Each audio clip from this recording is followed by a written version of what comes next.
होती जा रही है। चुनाव में मिली हार के बाद टीएमसी में अब सबसे बड़ी बगावत देखी जा रही है। टीएमसी के 80 में से 50 से ज्यादा विधायक बागी हो गए हैं। इसी की जरूरत होगी, इसी आंकड़े की जरूरत होगी अगर 50 से ज्यादा होते हैं तो।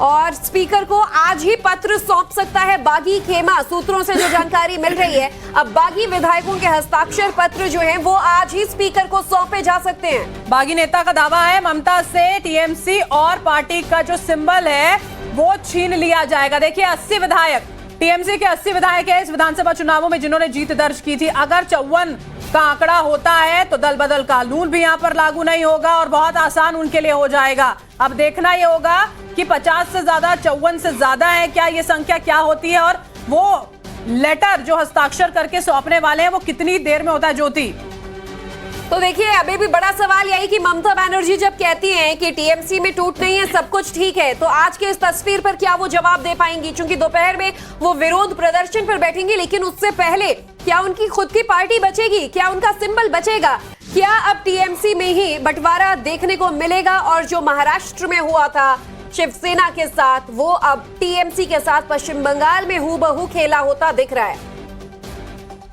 और कुछ खास मेहमान हमारे साथ जुड़े हुए हैं। सबसे पहले उनका तारुफ आपसे करवा देते हैं। अवधेश कुमार वरिष्ठ पत्रकार हमारे साथ हैं, प्रेम कुमार वरिष्ठ पत्रकार हैं। बहुत स्वागत है आप दोनों का ही। और हमारी सहयोगी पूजा मेहता भी हमारे साथ कोलकाता से लाइव जुड़ी हुई है। पूजा, सबसे पहले आप ही का रुख करना चाहेंगे। यहाँ पर कितनी संख्या समझ में आती है? ये जो टूट की खबरें आ रही है, क्या वाकई में ममता बनर्जी की ये सियासी जमीन खिसकने वाली है? बिल्कुल 2 दिन पहले जब ममता बनर्जी ने अपने आवास पर विधायकों की बैठक जो बुलाई थी और 80 में से सिर्फ 20 विधायक आए थे, तभी ममता बनर्जी और पार्टी के सीनियर नेताओं को समझना होता कि पार्टी के अंदरूनी कलह की वजह से कि क्या कोई दूसरा खेमा तैयार हो रहा है। क्योंकि जिस तरीके से 60 विधायक वहां नहीं पहुंचे और उसके बाद अंदर खाने ये बात सामने आई कि वो लोग बात कर रहे थे, आपस में छुप के मिल भी रहे थे और 50 से 55 तक विधायक जो है वो एक साथ एकजुट होकर ये दावा कर सकते हैं कि उनका खेमा ही असली तृणमूल है। और आज स्पीकर के पास जाकर जो है वो हस्ताक्षर किए हुए चिट्ठी भी वो सबमिट कर सकते हैं और उसमें कहा जा रहा है कि 50 से लेकर 55 विधायकों का समर्थन है इस खेमे के पास और इस खेमे को लीड कर सकते हैं ऋतुव्रत बनर्जी।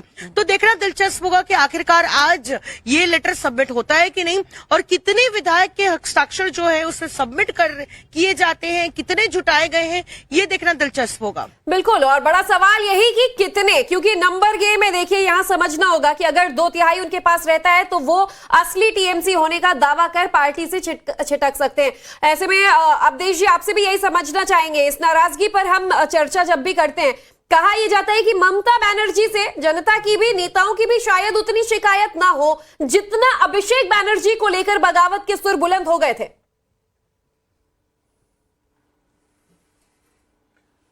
ये जनता की शिकायत से ही किसी के पार्टी में नेताओं को असंतोष पैदा होता है, नेताओं के अंदर वो विद्रोह करते हैं क्योंकि अंततः उनको जनता की राजनीति करनी है, जनता के बीच जाना है, उन्हीं के बीच जीतना है। तो ये दोनों एक दूसरे से जुड़े होते हैं। देखिए इस समय अभी तत्काल क्या होगा 2, 4, 5 दिन में, उसकी भविष्यवाणी कठिन है जरा, क्योंकि राजनीति है ये। लेकिन इतना साफ है, जो कुछ संकेत मिलने लगे थे 4 मई के चुनाव परिणाम के बाद और अभी तक की घटनाक्रम को देखें तो यह साफ था कि तृणमूल कांग्रेस में ममता बनर्जी और उनके भतीजे अभिषेक बनर्जी के को लेकर एक व्यापक असंतोष है। लोग उनसे अलग होना चाहते हैं, कुछ संवैधानिक बाधाएं उसमें हो सकती है, इसलिए खुलकर नहीं आ रहे हैं। लेकिन जब अभिषेक बनर्जी सोनारपाड़ा गए, एक नेता उनके साथ नहीं गए। थोड़ी दूर पहले कुणाल घोष जरूर थे और कुणाल घोष वह हैं जिनको अभिषेक बनर्जी टिकट देना नहीं चाहते थे, ममता बनर्जी ने दिया था। जो जिनको उन्होंने चीफ व्हिप बनाया था, जो कि कोलकाता के मेयर हैं, वो वहां उपस्थित नहीं थे। जो वहां की 9 नंबर की पार्षद है अनीता बोस, वो वहां उपस्थित नहीं थी।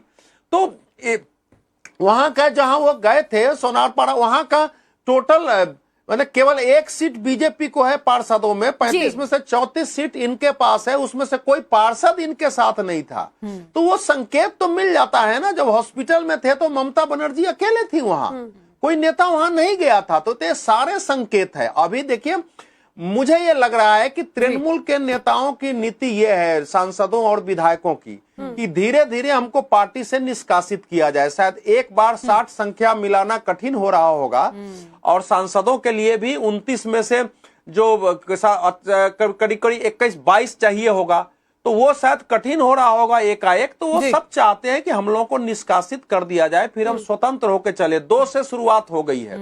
अभी जिस मीटिंग की बात हो रही है उसमें शायद उतनी संख्या नहीं गई थी, जो मेरी जानकारी आ रही है, थोड़ा कम संख्या हो सकती है। लेकिन मीटिंग में नहीं जाने से भी सब एक दूसरे के संपर्क में है। इसके 2 बड़े संकेत मिले।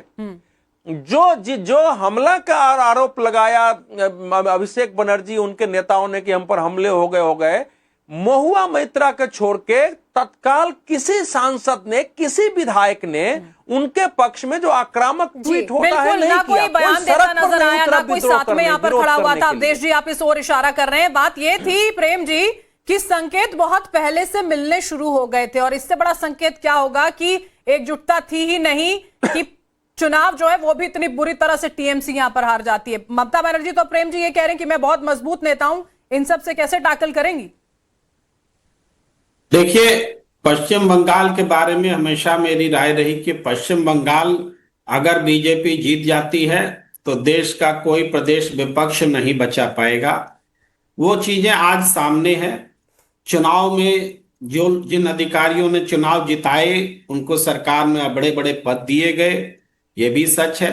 उसके बाद चुन चुन कर ममता बनर्जी की पार्टी के नेताओं पर हमले हुए, एक दहशत का माहौल है, और पूरी तरह से एक प्रोपेगेंडा चलाया जा रहा है कि कैसे तृणमूल कांग्रेस टूट जाए, जनता उनके खिलाफ है। अरे बदमाश लोग उनके खिलाफ हैं, जो केंद्रीय सुरक्षा बल के विधायक है सर। ये प्रोपेगेंडा कैसे चलाया जा रहा है? वो तो उनके खुद ही के लोग हैं जो नाराजगी जाहिर करके अपनी बात रख रहे हैं, और अब कह रहे हैं कि बहुत हुआ।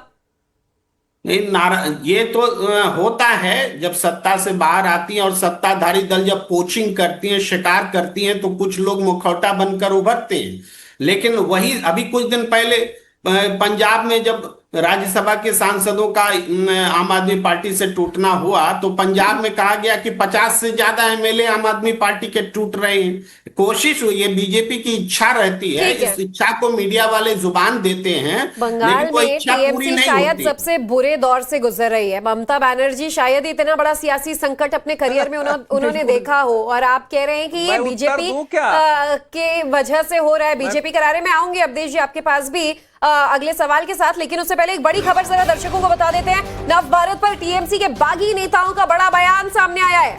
टीएमसी के पार्टी सिंबल पर दावा करेंगे, ये कहना है। यहाँ पर हमारे साथ 55 विधायक मौजूद हैं। रिजू दत्ता की ओर से कहा गया है टीएमसी नेताओं में सालों से गुस्सा भरा था। स्पीकर को 3 बिंदुओं पर चिट्ठी सौंपी जाएगी। रिजू दत्ता बता रहे हैं कि पार्टी के निशान पर हम दावा करेंगे क्योंकि शायद हमारे पास मेजॉरिटी है, ऐसा वो कह रहे हैं, और इसीलिए टीएमसी का निशान भी उनके पास रहेगा। देखिए, कल नेशनल मीडिया में मैंने ही ये ब्रेकिंग खबर दिया था कि जो 2 विधायक, जो 2 विभीषण तृणमूल कांग्रेस के, जिनका नाम बंगाल के मुख्यमंत्री ने बोल दिया, उनको तृणमूल कांग्रेस ने निकाल दिया। अब उसके बाद पता चला कि ऋतुब्रत बंदोपाध्याय के नेतृत्व में रूबी में गेटवे होटल और उसके बाद एमएलए हॉस्टल में मीटिंग्स चली। कई सारे तृणमूल के विधायक वहां पर उपस्थित थे, और इन लोगों का ये रेजोल्यूशन निकला है कि ये लोग करीब 50 तृणमूल के विधायक, ये लोग एक नया ग्रुप फॉर्म करेंगे या एक नया पार्टी फॉर्म करेंगे, असली तृणमूल बोल के। ये लोग बंगाल के स्पीकर को चिट्ठी देंगे कि ऋतुब्रत बंदोपाध्याय को नेता प्रतिपक्ष बनाया जाए। और सबसे बड़ी बात, ये लोग जो तृणमूल कांग्रेस का जो सिंबल है, घास के ऊपर 2 फूल, वो सिंबल पर भी ये लोग अपना क्लेम डालेंगे। और इसी बीच एक बड़ी खबर जो आ रही बता दें, टीएमसी में फूट की खबरों पर बंगाल बीजेपी अध्यक्ष सामयिक भट्टाचार्य का बयान सामने आया है। तो लूटो और बांटो की राजनीति जो है वो खत्म हो चुकी है। सामयिक भट्टाचार्य कह रहे हैं कि पार्टी में मलाई तो सबने खाई है, और लूटो बांटो का खेल जो है उसका समय जो है वो खत्म हो गया है। समय बदल गया है तो लोग बदल गए हैं। टीएमसी का डीएनए कभी नहीं बदलेगा, सामयिक भट्टाचार्य की ओर से ये बयान जो है वो सामने आया है टीएमसी में फूट की खबरों के बीच। ये एक समय तो मलाई सबने खाया ममता जी का नाम पर, अभी समय बदल गया, ये लोग भी बदल गया, तो इसीलिए तो हम बोलते थे तृणमूल कांग्रेस कोई पार्टी नहीं था। बहुत सारे लोग हैं जिसका खिलाफ तृणमूल कांग्रेस ने मोर्चा खोल दिया था, जैसे ऋतुव्रत बैनर्जी, जिसका एक घटना लेकर एक ही रात में 900 सीपीआईएम का ऑफिस को तोड़ा गया था। उसका बाद ममता बनर्जी अपने पार्टी में उसको शामिल कर लिया, राज्यसभा में भेजा, अभी विधायक बनाया, नेता बनाया, अब ये मुंह खोल रहा है। तो जनता के सामने सब कुछ है, जनता सबको तृणमूली समझते हैं, उसका डीएनए कभी बदल नहीं होगा डीएनए का। तो अभी चल रहा है ऐसा, चलने दीजिए ना। हमारा क्या है, हम लोग राज्य में बड़ा निवेश आए, नया नया रोजगार के अवसर मिले, पलायन बंद हो जाए, राज्य की कानूनी व्यवस्था सुधर जाए, और सबसे बड़ा जो इंटरनल सिक्योरिटी कॉम्प्रोमाइज्ड हो रहे थे, हमारा बॉर्डर अनफेंस्ड होने का कारण, स्टेट पुलिस का साथ बीएसएफ का कोई जॉइंट एक्शन नहीं था। अब ये सब हो रहे हैं।